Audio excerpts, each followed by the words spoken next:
Coronavirus, la pandemia. ¿Cuáles son los síntomas? ¿Cómo se transmite? ¿Qué puedo hacer para protegerme y prevenir la propagación de la enfermedad?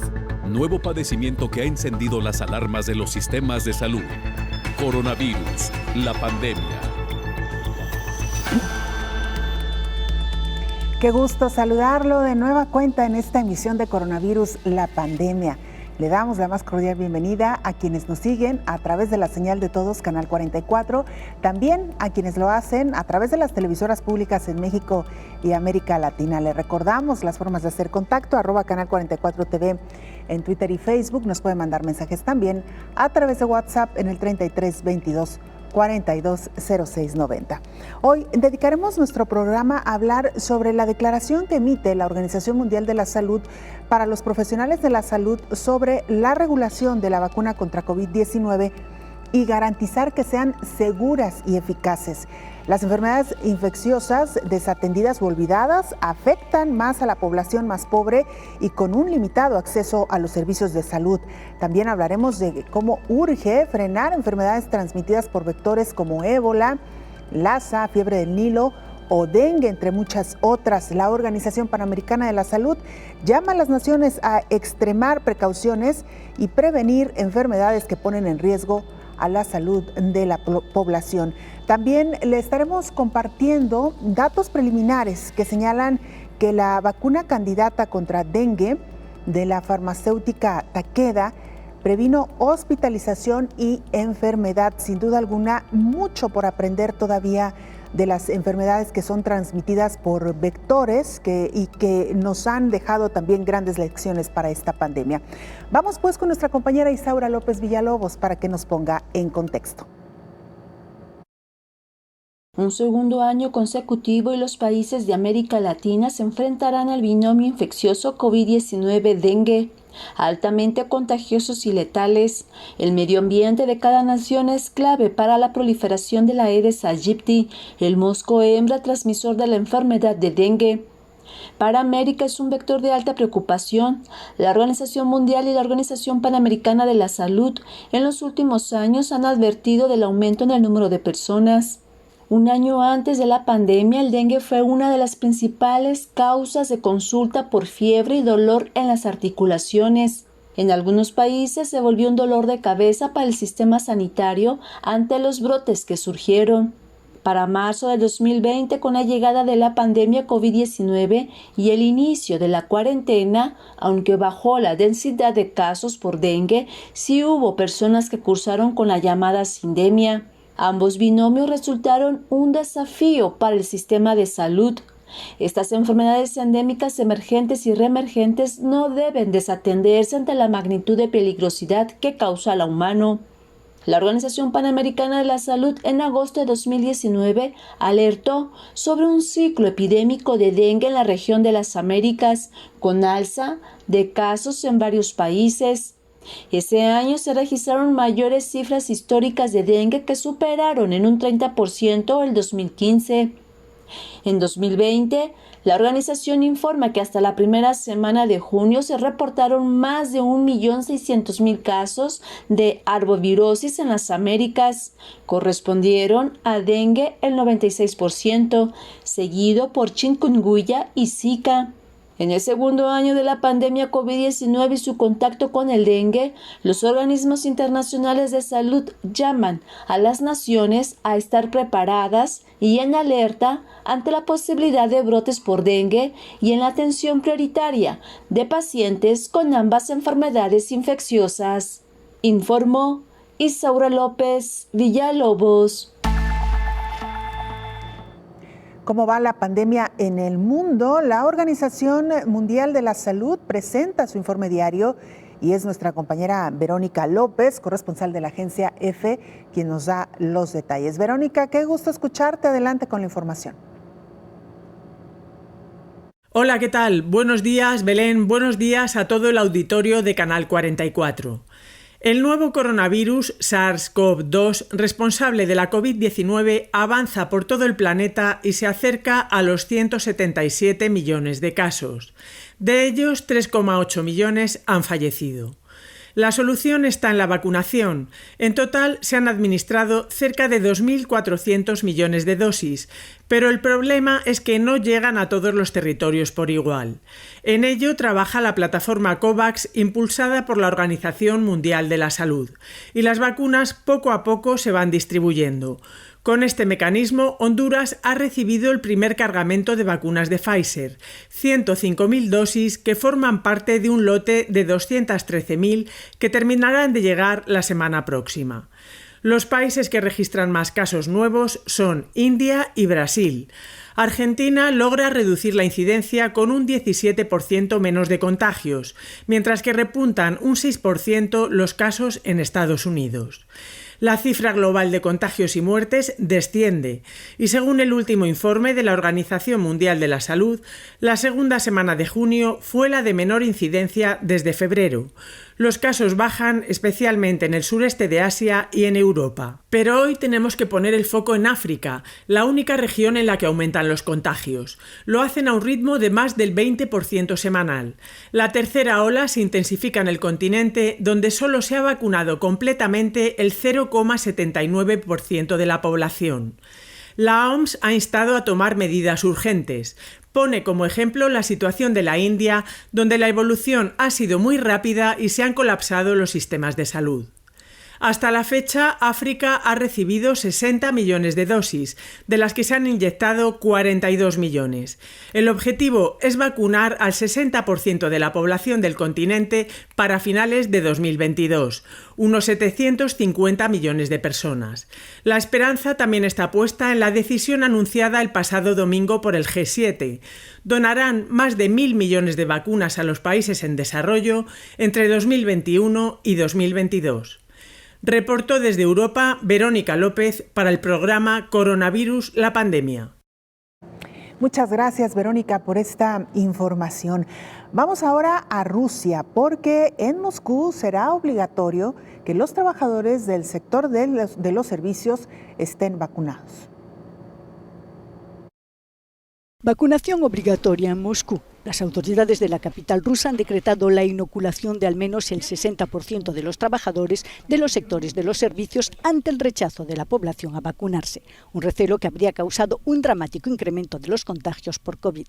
Si el número de contagios continúa subiendo al ritmo actual, ya no quedarán camas libres en los hospitales en un plazo de 3 semanas. El alcalde de Moscú ha advertido en un comunicado que actualmente 12.000 personas están hospitalizadas en estado grave. Para las autoridades de Moscú, la vacunación deja de ser un asunto personal cuando los ciudadanos salen a la calle y se convierten en coparticipantes del proceso epidémico. Y para dar más énfasis a su llamamiento a la vacunación, Sergei Sobyanin visitó un hospital donde recalcó el número de casos graves en Moscú ha aumentado en un 70% y, en consecuencia, estamos abriendo nuevos hospitales para los enfermos de coronavirus. En la actualidad, poco más del 13% de la población ha recibido al menos un componente de los 3 preparados anti-COVID rusos, siendo el más conocido el Sputnik V. Pero según un sondeo, el 62% de los rusos no están dispuestos a recibir esta vacuna. Bueno, pues ahí tiene usted esta información y cómo se está recibiendo la noticia. Ecuador alista el retorno progresivo a clases presenciales. El presidente de Ecuador, Guillermo Lasso, encargó el miércoles al Ministerio de Educación el diseño e implementación en el menor tiempo posible de un plan de retorno progresivo a clases presenciales en el país, las cuales están suspendidas desde hace más de un año debido a la enfermedad del nuevo coronavirus COVID-19. Se encarga al Ministerio de Educación el diseño de un plan para el retorno paulatino, voluntario y progresivo a las aulas de los colegios en cada parroquia del país. El mandatario agregó que las aulas representan, después del hogar y de la familia, el primer momento de la vida donde socializamos, al destacar la importancia de retornar a las clases presenciales. Cada día que un niño no va a la escuela, que un joven no va al colegio, es un día perdido para este país. No podemos seguir permitiendo que crezcan con vacíos. Deben reencontrarse entre ellos, con sus maestros, pero sobre todo con el conocimiento y la creatividad.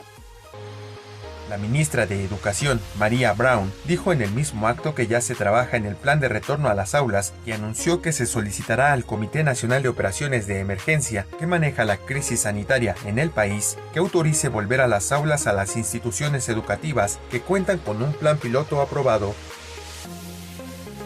Una información de la oficina en Quito, Ecuador, Noticias Xinhua.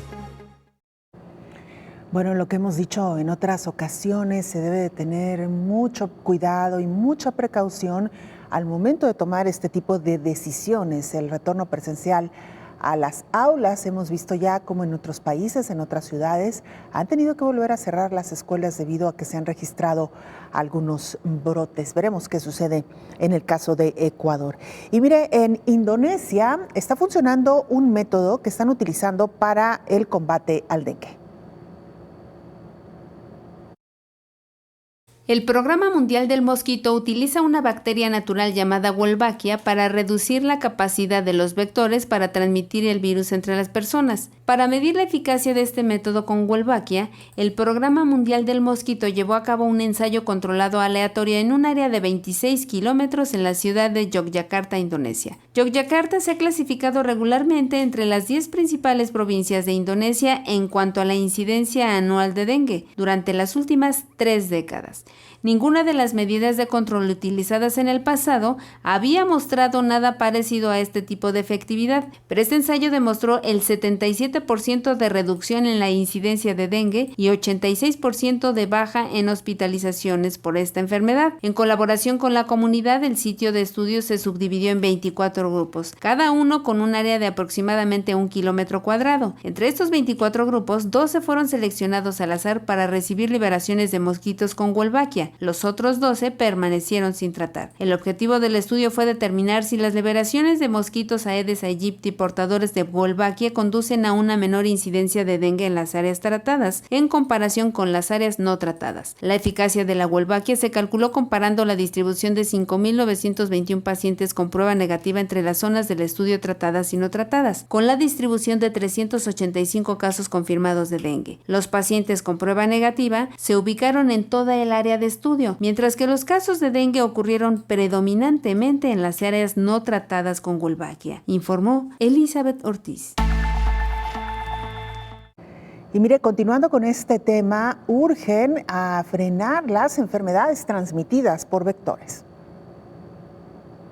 En una conversación organizada por la Fundación Ramón Areces en España, el subdirector general del Instituto de Salud Carlos III, Manuel Cuenca Estrella, alertó que lo que ha pasado con la COVID-19 puede suceder con otros virus y por ello es fundamental que se conozca bien para poder enfrentarse a estas amenazas de forma eficaz.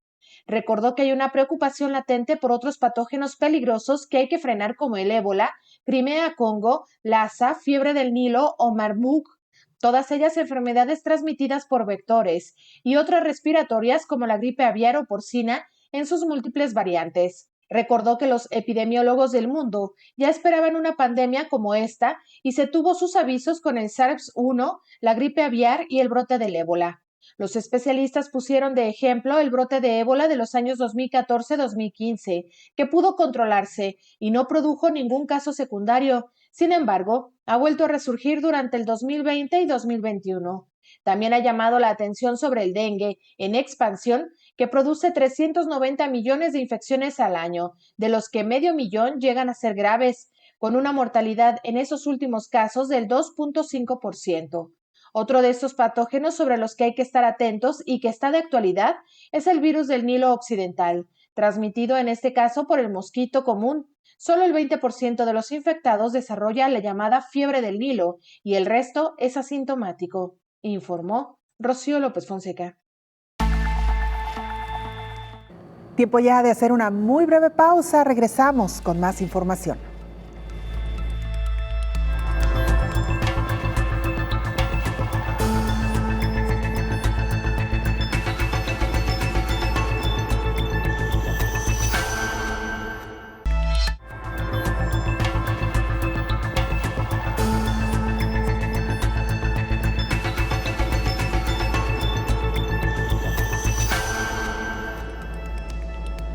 Tijuana y San Diego lanzan un plan conjunto de vacunación anti-COVID en la frontera entre México y Estados Unidos.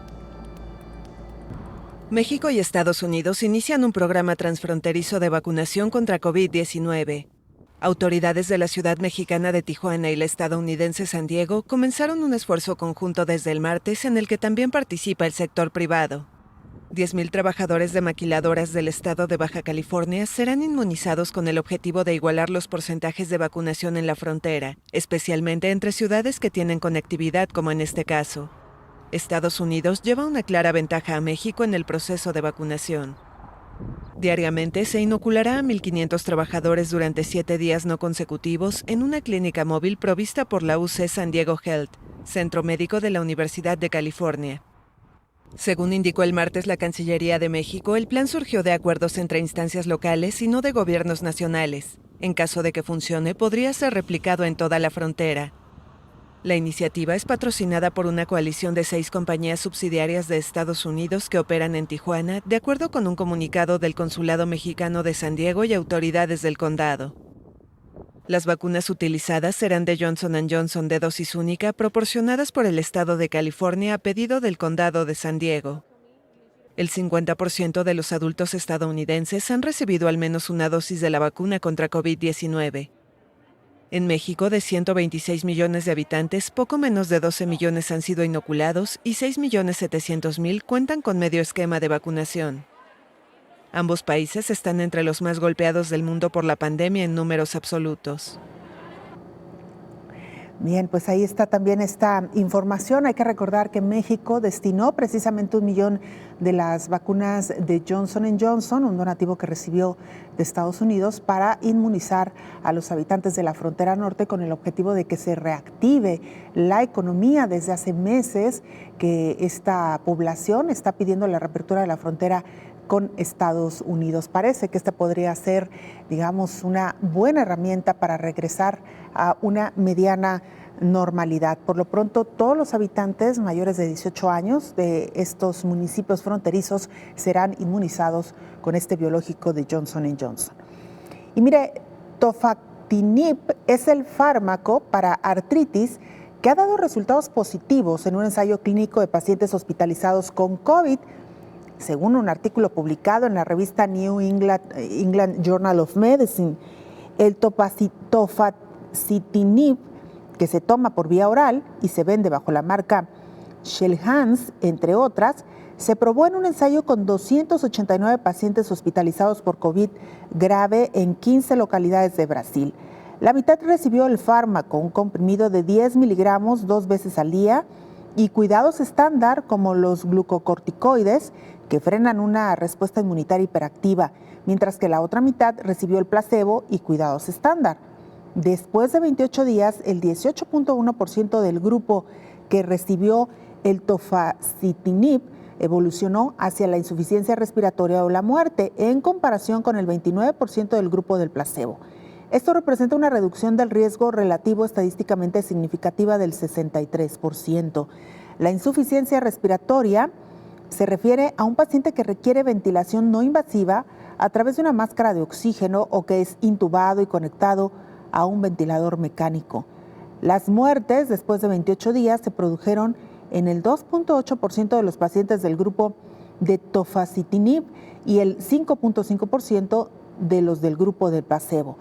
El Tofacitinib está aprobado en Estados Unidos para tratar afecciones como la artritis reumatoide, la artritis psoriásica y la colitis ulcerosa. Enhorabuena por estos avances, estos hallazgos. Hace falta todavía un medicamento exprofeso para tratar COVID-19. Vamos ahora a Guatemala. Nuestro compañero Javier Corleto, jefe de TV USAC, ahí en Guatemala, nos presenta el reporte. Javier, qué gusto escucharte. Adelante con la información. Saludos amigos de Iberoamérica. Este es el reporte de coronavirus, semana del 9 al 16 de junio del 2021. En Guatemala los datos son los siguientes: 273.330 casos acumulados, 248.316 recuperados, 17.279 casos activos y 8.500 fallecidos. De cada 20 pacientes que ingresan a la unidad de cuidados intensivos por COVID-19, uno sobrevive. Del 30 de marzo del 2020 al 5 de junio del 2021, cuando finalizó la última semana epidemiológica, se ha atendido a 13.145 personas. Pero de este total, en los últimos 5 meses, solo del 1 de enero al 5 de junio del 2021 se han atendido 6.871 personas. En la actualidad, 9 hospitales del país se encuentran por arriba del 100% de su ocupación en pacientes con coronavirus. Dentro de estos está el Hospital del Parque de la Industria, que ahora llega a 102% de su ocupación. El hospital tiene 215 camas para la atención de pacientes de cuidados moderados. 46 de estas son para cuidados intensivos. Sin embargo, esta área está por arriba del 100% de su ocupación. Y a esto se le suma que desde hace 3 meses esta cifra no desciende. Así está la situación hospitalaria de pacientes. Hospital de Amatitlán, 175% de su capacidad. Hospital San Juan de Dios, 157%. Hospital de Cobán, 150%. Hospital de Tecpan, 125%. Hospital de Villanueva, 123%. Hospital Roosevelt, 109%. Hospital Temporal del Parque de la Industria, 102%. Hospital de Chiquimula, 100%. Y Hospital de Salamá, 100%. Sin embargo, la unidad de cuidados moderados paulatinamente se ha ido convirtiendo en atención a pacientes graves, pues las personas están llegando cada vez más enfermas y su cuadro de salud ha empeorado rápidamente. Al inicio de la pandemia veíamos ingresar a pacientes mayores de arriba de 60 años y esto se ve reflejado en el porcentaje de esta población. Ahora tenemos personas más jóvenes, 29, 30, 31 años, que acuden a los servicios y ya vienen con síntomas graves. Los médicos han empezado a notar que los pacientes, incluso la población, está en negación y por ende piensan que la pandemia no existe o que ellos no se podrán contagiar. Un comportamiento natural del ser humano es la negación, que es creer que aunque veamos casos o veamos a nuestro vecino o a un familiar e incluso veamos a muchos de nuestros vecinos que se están contagiando, la negación hace creer que a nosotros no nos va a pasar o no nos vamos a contagiar. Y esto, cuando ocurre, es un impacto emocional muy grande para los pacientes. La Universidad de San Carlos de Guatemala continúa, al igual que otras instituciones del país, colaborando con el Ministerio de Salud Pública y el Instituto Guatemalteco de Seguridad Social en la vacunación para personas mayores de 50 años. Para Canal 44 y el programa Coronavirus La Pandemia, informó desde Ciudad de Guatemala Javier Corleto. No olvidemos cuidar los protocolos de seguridad. Lo decíamos ya al inicio de este espacio, otras enfermedades infecciosas continúan avanzando en el mundo, más allá del virus del SARS-CoV-2, más allá de la pandemia de COVID-19. Por supuesto que hay otros padecimientos que también requieren atención y uno de ellos es el dengue. Es por ello que la Organización Panamericana de la Salud ha estado muy al pendiente del reporte que ha recibido de diferentes países. Se calcula que más de 5.681 casos se han registrado recientemente.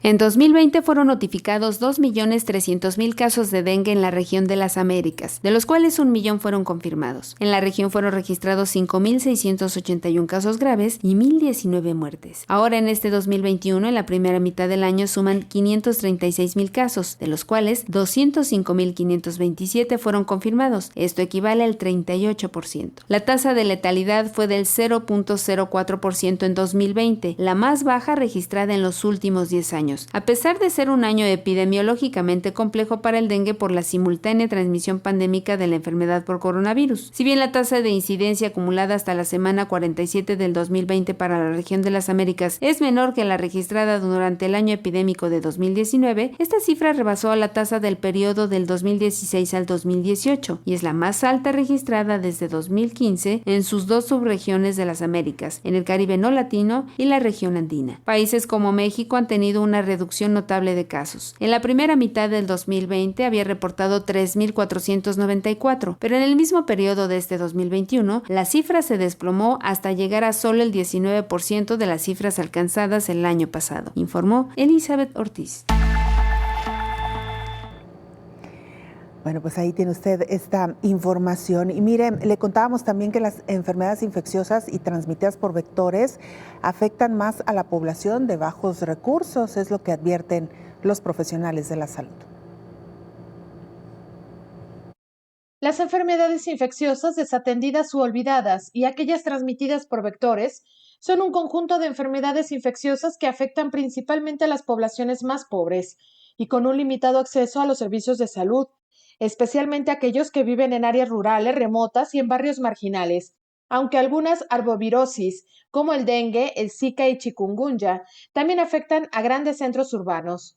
La prevención y control de estas enfermedades, generalmente relacionadas con la pobreza o hacinamiento, requieren un abordaje integrado y multidisciplinario, muchas veces basado en acciones dirigidas al control de los vectores, con acciones multisectoriales e intervenciones costo-efectivas para reducir el impacto negativo sobre la salud y el bienestar social y económico de los pueblos de las Américas. Las enfermedades de transmisión vectorial representan más del 17% de todas las enfermedades infecciosas y cada año provocan más de 700,000 muertes. Pueden estar causadas por parásitos, bacterias o virus. Ante la llegada del temporal en el hemisferio occidental, la Organización Panamericana de la Salud hace un llamado a las naciones para reforzar la vigilancia epidemiológica, principalmente de las enfermedades transmitidas por vector. Sin embargo, la misma organización internacional no ha actualizado su alerta epidemiológica desde el año pasado, informó Rocío López Fonseca. Hacemos una pausa, regresamos con más información.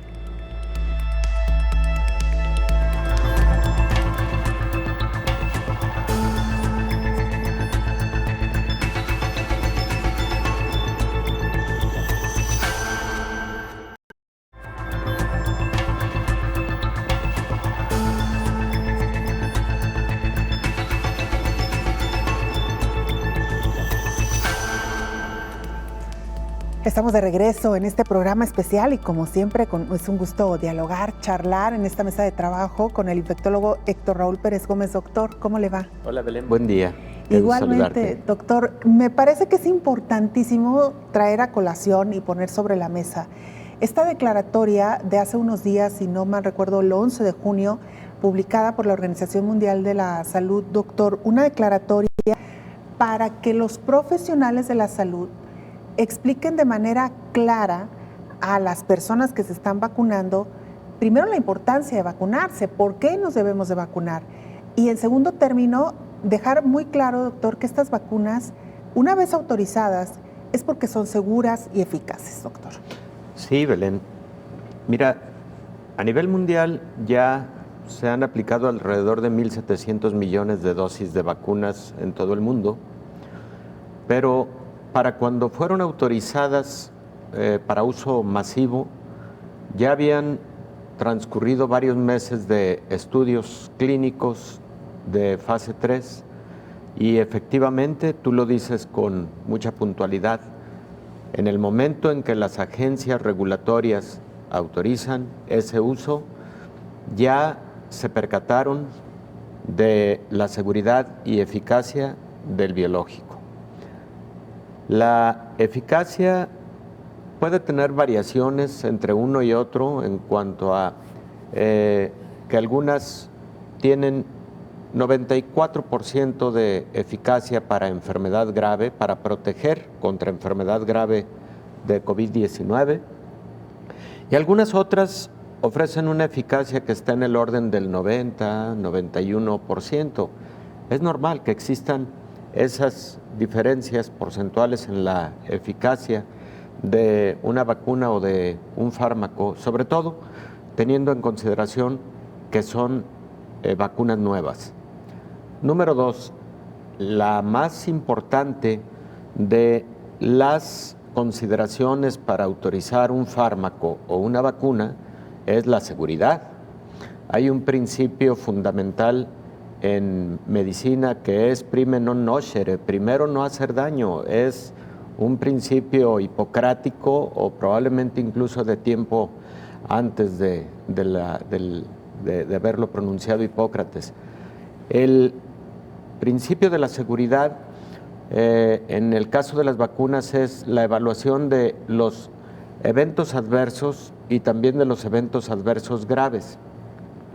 En cuanto a los eventos adversos no graves, todas las vacunas generan habitualmente, incluso las vacunas tradicionales, algunos síntomas que se pueden presentar entre las 24 y 48 horas después de su aplicación. Dolor en el sitio de la inyección, un poco de fiebre, dolores musculares, articulares, etc. Y las vacunas tradicionales también pueden tener efectos secundarios o eventos adversos graves. Estos eventos adversos graves son los que ponen en peligro la vida y son eventos en los que también está protocolizado cómo actuar de manera inmediata para evitar un desenlace fatal, por ejemplo. Ahí estos eventos habitualmente ocurren en las primeras horas y habitualmente son eventos conocidos como anafilaxia, pero pueden ocurrir otros eventos adversos graves. La proporción de eventos adversos graves en vacunas de COVID se presentan en aproximadamente 3 eventos adversos graves por cada 1.000.000 de dosis aplicadas. 3 eventos adversos graves por cada 1.000.000 de dosis aplicadas. Son muy bajos. No son muy superiores a los eventos adversos graves de vacunas de otra naturaleza. Entonces, Belén, yo creo que esta declaratoria que hace la Organización Mundial de la Salud es muy oportuna, porque si consideramos que han transcurrido apenas 6 meses del inicio de la vacunación a nivel mundial, pero además si se ha vacunado aproximadamente a 1.500 millones de personas en el mundo, con la aplicación de cerca de 2.000 millones de dosis en todo el mundo, pues todavía nos faltan prácticamente 3/4 partes de la población o un poco más, y se puede decir que aunque hay buen ritmo de vacunación en algunos países, a nivel global estamos prácticamente iniciando. Y ya con el tiempo transcurrido debería haber más confianza de la población con respecto a los biológicos. Y ahí creo que esa parte nos preocupa, porque todavía hay entre el 10 y el 25% de la población que tiene edad para vacunarse, etcétera, que ha decidido no vacunarse o no ha tomado la decisión. Número 2, existen mitos que debemos quitar del camino para que exista más confianza. Desde el inicio se habló de que la estrategia de la vacunación llevaba implícito la modificación del código genético de los seres humanos o la aplicación de un chip para el control de nuestra información y nuestra vida, cosas de ese tamaño que, insisto, si estos mitos no los quitamos del camino, vamos a tener más lentitud en lograr los grandes objetivos de inmunidad del 80% de la población mundial para tener esa inmunidad global que tanto necesitamos para de una vez por todas lograr abatir la pandemia de COVID-19. Así es, doctor, esta declaratoria que publican de manera conjunta la Coalición Internacional de Autoridades Reguladoras de Medicamentos y la Organización Mundial de la Salud, que pretende ayudar precisamente a responder a estas preguntas de los profesionales de la salud sobre la función de las autoridades reguladoras en la vigilancia de las vacunas y concretamente, dice este pronunciamiento, explicar exhaustivamente la evaluación científica a las que se someten las vacunas para determinar que son seguras, eficaces y de calidad, así como la vigilancia estrecha y continua de su seguridad que se mantiene tras su autorización. Regresamos con este tema, doctor. Sí. Vamos antes a otro de nuestros temas del programa del día de hoy, que tiene que ver con las infecciones que se transmiten por vector. Nos referimos al dengue, donde también una vacuna contra esta enfermedad previene 83% de las hospitalizaciones. La vacuna candidata contra el dengue de la farmacéutica Takeda previno el 83% de las hospitalizaciones y el 62% de las enfermedades por dengue en general, sin riesgos de seguridad importante identificados durante los 3 años posteriores a la aplicación. El dengue es la enfermedad viral transmitida por mosquitos de más rápida propagación, con un estimado de 390 millones de casos y 500,000 hospitalizaciones por año en todo el mundo, con opciones limitadas de prevención. La farmacéutica anunció que en el ensayo fueron inscritos más de 20,000 niños y adolescentes sanos de 4 a 16 años en países endémicos de dengue, tanto en América Latina como en Asia. La vacuna tetravalente contra el dengue de Takeda se basa en un virus del serotipo 2 del dengue atenuado vivo, que proporciona la columna vertebral genética para los 4 virus de la vacuna. El estudio de inmunización tetravalente de fase 3 contra el dengue a doble ciego, aleatorio y controlado con placebo evalúa la seguridad y la eficacia de 2 dosis en la prevención del dengue sintomático confirmado por laboratorio de cualquier gravedad y debido a cualquiera de los 4 serotipos del virus del dengue en niños y adolescentes, informó Elizabeth Ortiz. Vamos a Alemania, donde nuestro compañero Rodrigo Zuleta, corresponsal de la agencia EFE, nos presenta el más reciente informe. Rodrigo, qué gusto escucharte. Adelante con la información. Hola Belén y buenos días a todo el auditorio de Canal 44. Creo que en Alemania la situación de la pandemia se puede resumir con 3 frases. La primera, los contagios tienden a la baja. La segunda, hay un aumento de la vacunación.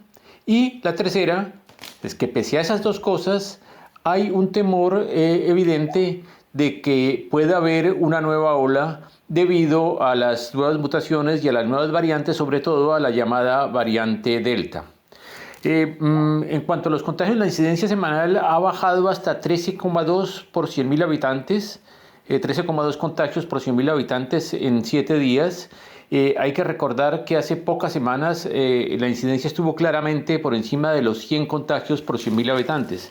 Es decir, ha habido un gran progreso en esa materia que se debe a diversos factores. La campaña de vacunación ha tenido su efecto, pero también hubo una serie de medidas de precaución que se reintrodujeron y que ahora, en parte ante la baja de la incidencia, han venido levantándose. También es cierto, hay que decirlo, que el verano ha hecho su aporte, la gente está más al aire libre, menos en espacios cerrados, y entonces eso naturalmente disminuye el peligro de contagio.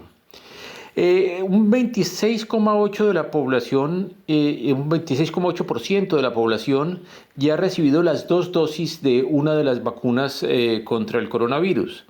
Y el 48,7% ha recibido ya la primera dosis. Es decir, eso quiere decir que la campaña de educación hace avances importantes, pero todavía se está lejos de lo que se llama la inmunidad de rebaño.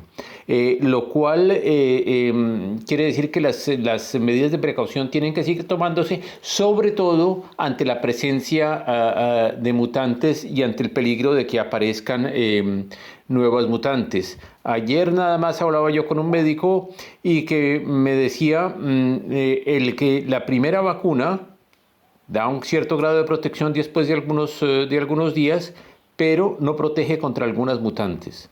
La segunda sí, después de algunos días, da una protección casi absoluta, pero existe todavía un margen de riesgo. Y decía también una cosa que yo creo que es muy importante, que el coronavirus es un virus con el cual tendremos que seguir viviendo porque ha entrado en la naturaleza, porque tiene la capacidad de alojarse también en animales. Entonces yo creo que tendremos que seguir tomando algunas medidas, entre otras habrá que haber seguramente una vacunación regular de 1 o 2 veces al año en los próximos años.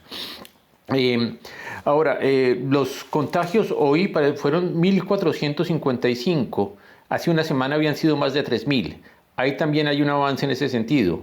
Ahora, sin embargo, lunes y martes habían estado por debajo de los 1.000, pero también es cierto que hay un efecto del fin de semana en donde se hacen menos tests y se reportan también menos contagios. El índice de reproducción de la enfermedad, R, está en 0,72, lo cual quiere decir que de cada 100 contagiados, contagian a otros 72. Eso quiere decir, al estar R por debajo de 1, sabemos que la pandemia empieza a reducir su eficacia. Ahora finalmente, recordemos, desde el comienzo de la pandemia ha habido en Alemania 3.717.625 casos confirmados de coronavirus, ha habido más de 90.000 muertos y 3.590.000 personas son considerados como recuperados, es decir, que han superado la enfermedad. Bueno, muchas gracias, un saludo después, saludos otra vez a los oyentes de Canal 44. Hasta luego, Belén. Así sí.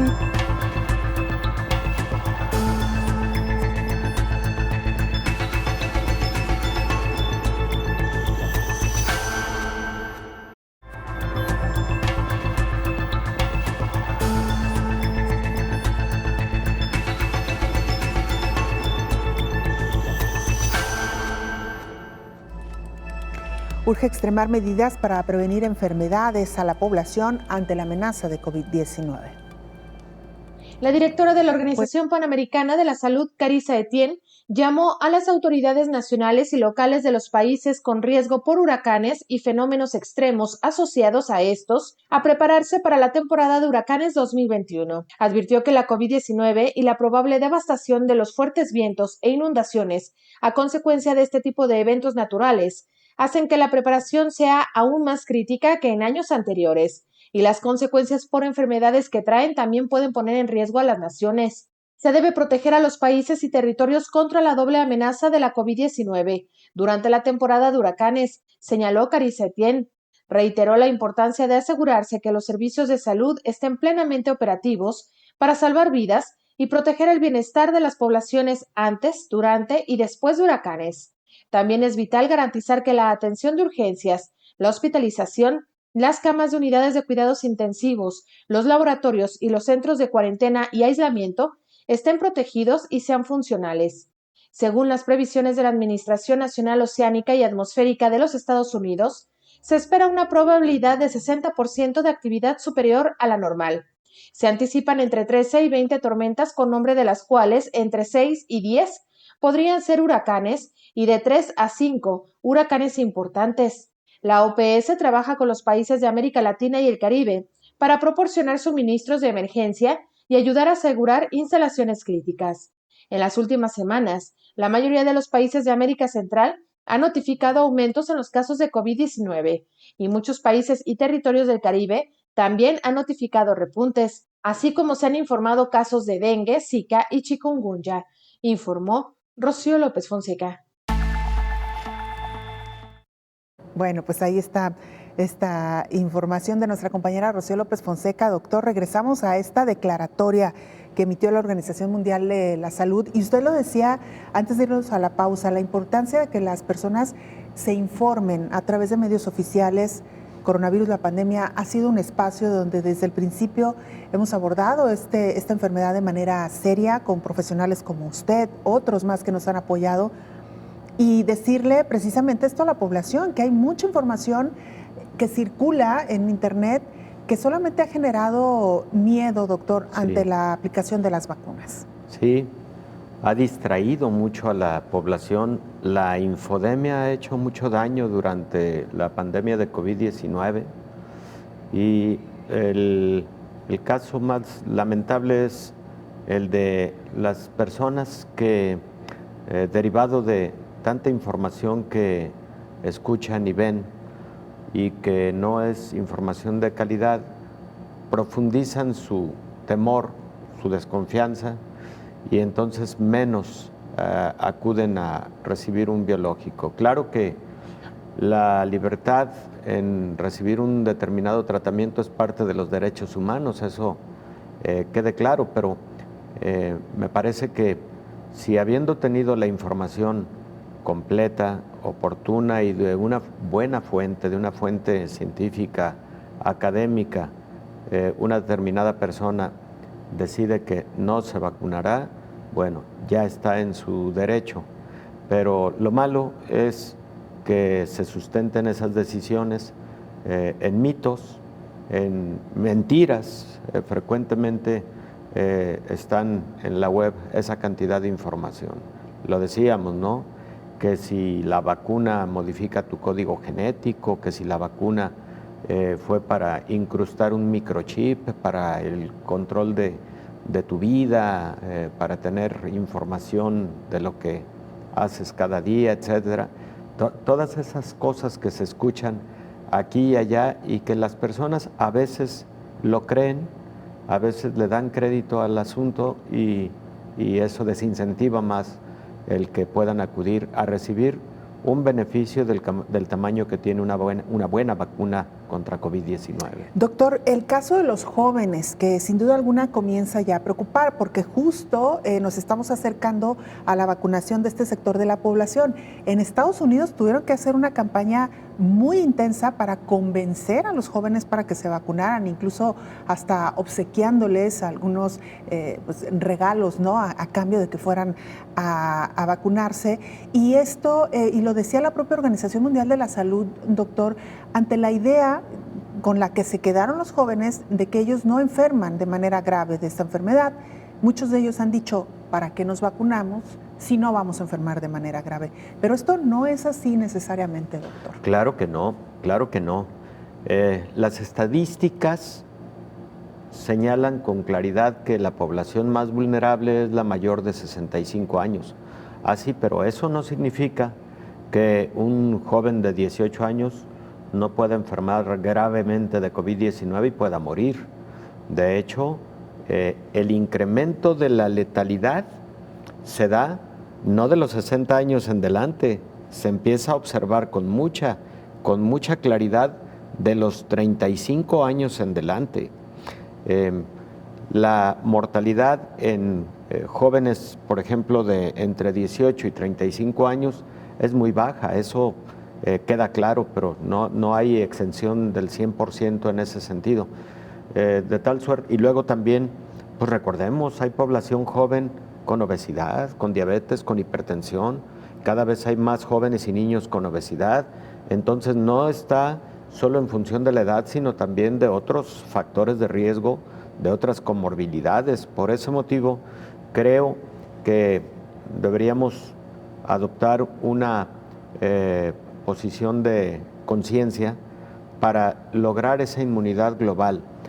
Luego otro punto, Belén, y creo que debe ser un mensaje para los jóvenes, es lo siguiente. Es importante que tú no enfermes y no enfermes gravemente, porque si enfermas y particularmente enfermas gravemente, puedes infectar a otros más que pueden tener luego un curso lamentable, un curso fatal. Todo es un asunto de solidaridad en la conciencia con propósito de que logremos ese objetivo común todos como seres humanos, ¿no? Si nos quedamos cortos en cuanto al número de personas vacunadas, al porcentaje de personas vacunadas, la pandemia va a persistir y nos va a llevar a periodos muy largos con recaídas epidemiológicas o con rebrotes epidemiológicos. Y eso creo que nadie lo quiere. Además de la afectación sanitaria, la económica, la social, han sido afectaciones muy lamentables a lo largo de la pandemia. Claro, y porque serán los jóvenes y los niños, doctor, también quienes regresen y están regresando paulatinamente a las aulas. Se requiere que estos espacios sean seguros también, no solamente con la inmunización de los profesores, también es importante la población estudiantil.